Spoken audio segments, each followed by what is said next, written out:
Why don't we leave the hockey talk there? Let's move on, talk a little soccer real fast. Really excited to be joined by Philadelphia Union legend and broadcaster Sebastien Le Toux.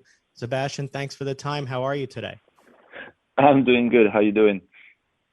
We're doing fantastic. Soccer season's back. I wonder how excited you are. Jeff gets very excited every day for spring training and the first day of baseball. When you see soccer start to kick off with the Union playing international tournaments and the season coming up, what's that do for you? You excited guy these days? Yes, I'm very excited, especially now with the good weather coming. The season this year started a little bit later. Usually at that time of the year we are already in season. So I think everybody is very excited, and I'm one of them. You've said that your life has been soccer since you were 10 years old. Where did you get the passion that you have for playing soccer and continuing with that passion even as your playing career came to an end?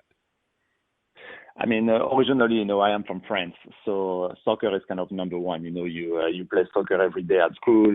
I got an older brother who kind of bring me under his wing, and I used to be the goalkeeper for him, so he can take shot at me every day after school when I was at home.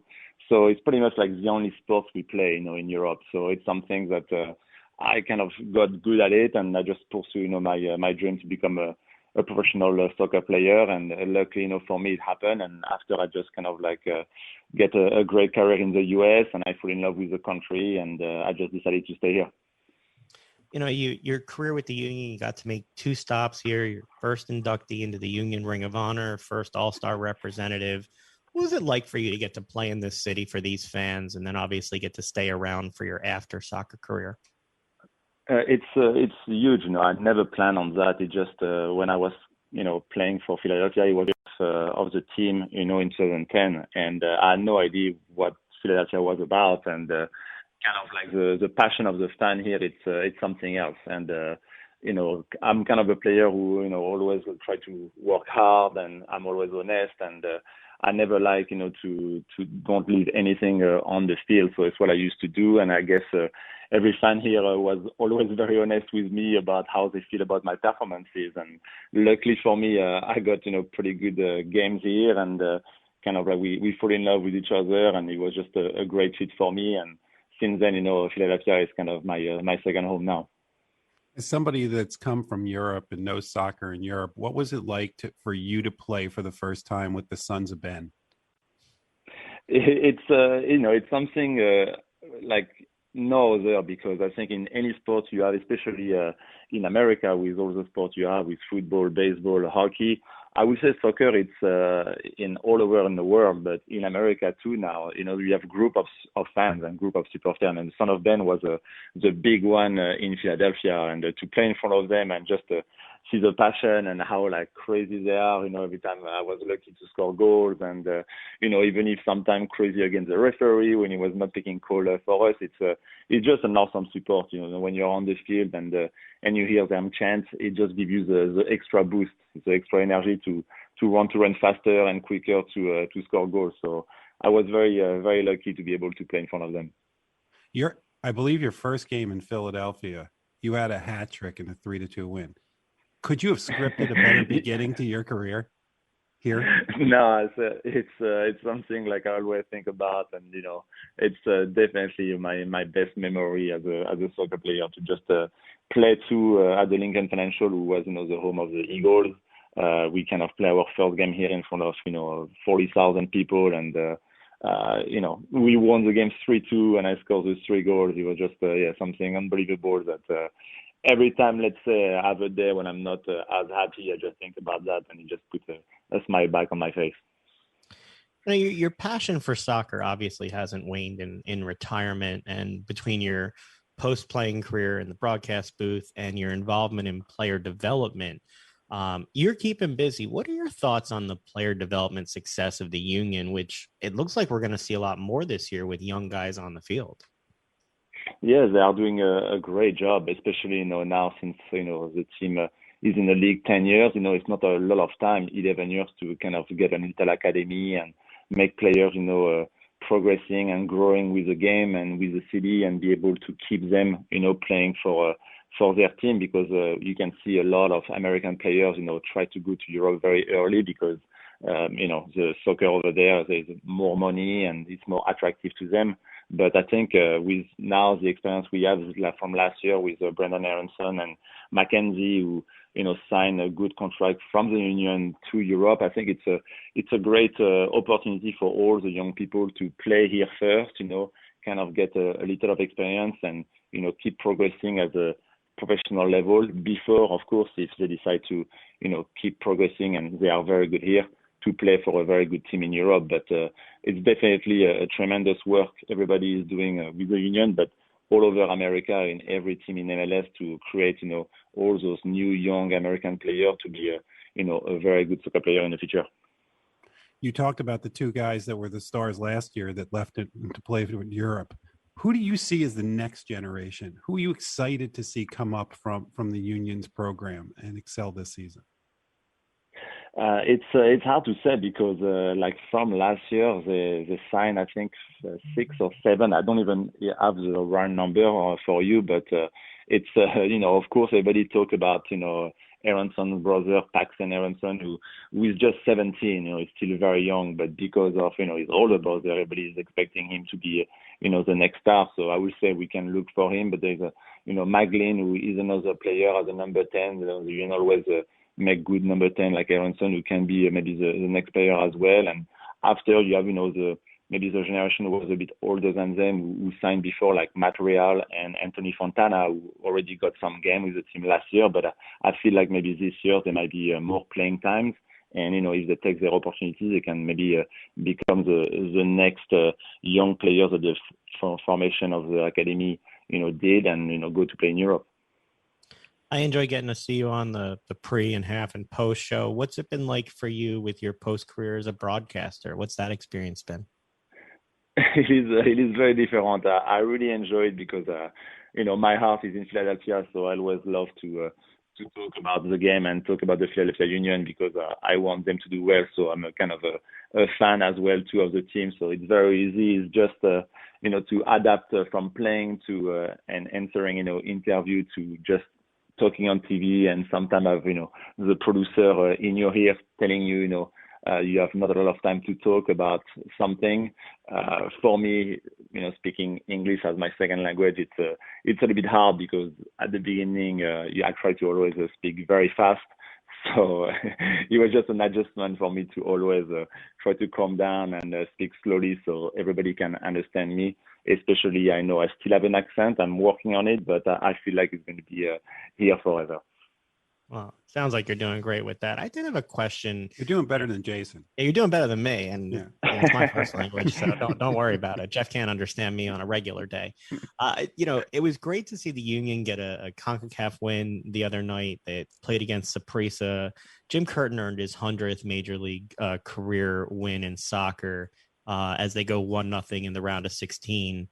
What was your thoughts on Coach Curtin and the success that he's had with this team as somebody who's seen him on all different levels? I mean, be able to talk about Jim it's nice because I knew him, since he was an assistant coach, for the team where I used to play. He became a head coach and I was still on the team. And I just really enjoy to see him grow as a coach. He really learned a lot. He's a very humble coach.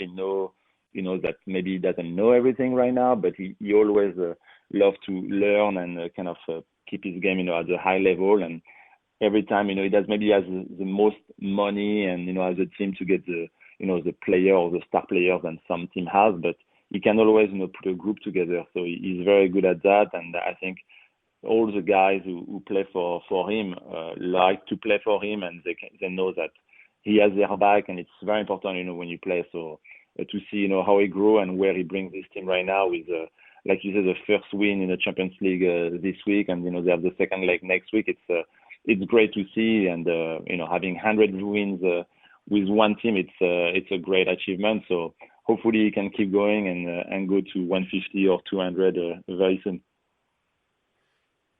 Jim Curtin looks like the duck. Like the guy who on top of the water just looks calm as can be, and underneath looks like there might be a frenzy going on. Am I right about that? Is Jim the intense competitor behind the scenes that you kind of expect him to be? He is intense, but I think all his intensity was more as a player. I think as a coach, he knows that he has to keep calm, and he can't really like get his emotion like taking the best out of him, because sometimes it's hard to keep calm, especially when you're a coach and you have some calls, or you can be mad at some players, but he's always settled and calm when you talk to him. He's always a very nice person to talk to. He will never, I will say, I never really hear him say a bad word, even on the bench, to the referee or anything. So it's kind of nice to see. But I think he's one of the only coach maybe I've been with that always keep his cool, and his English was always proper, even if you can see sometimes he was a little bit mad about the situation. Even though he's from Philly? Even though I know he has a beautiful family, he has a family, he has two daughters and kids, and I think he tried to lead by example. At the end of the Saprissa game, there was an ugly tackle on Kai Wagner in stoppage time.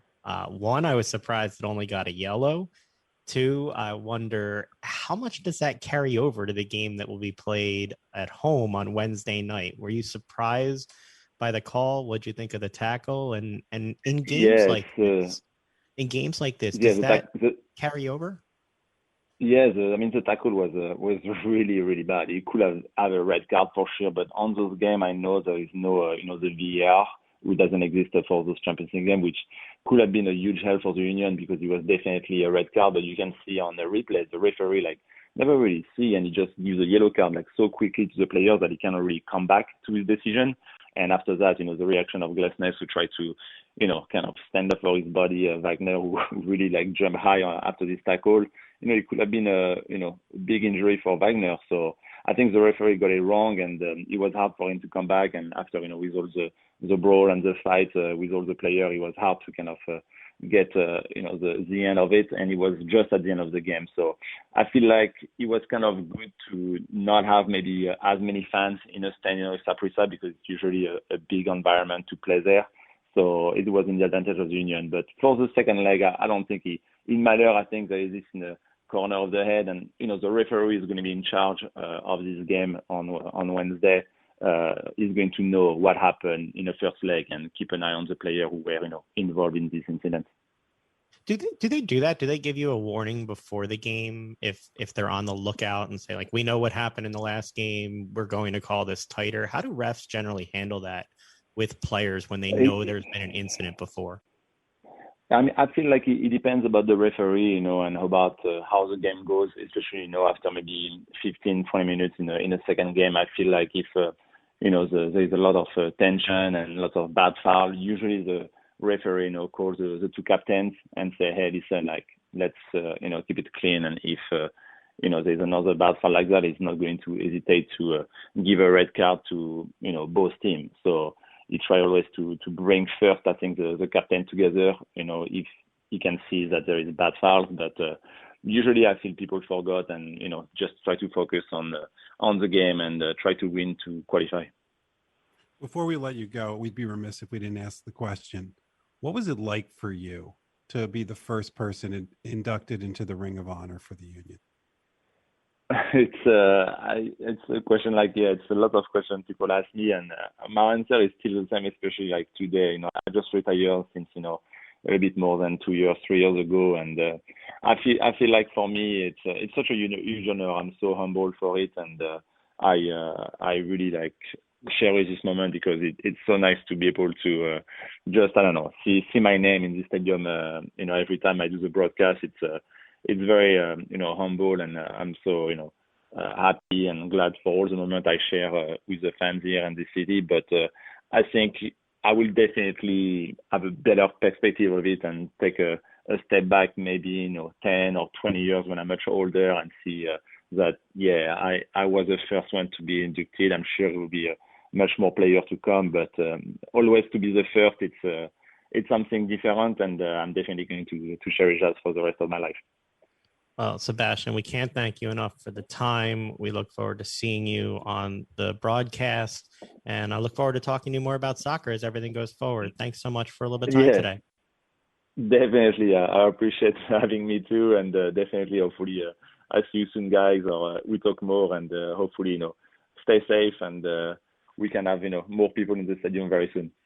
We look forward to it. You stay safe. Have a great day. Thank you, you Yeah. too.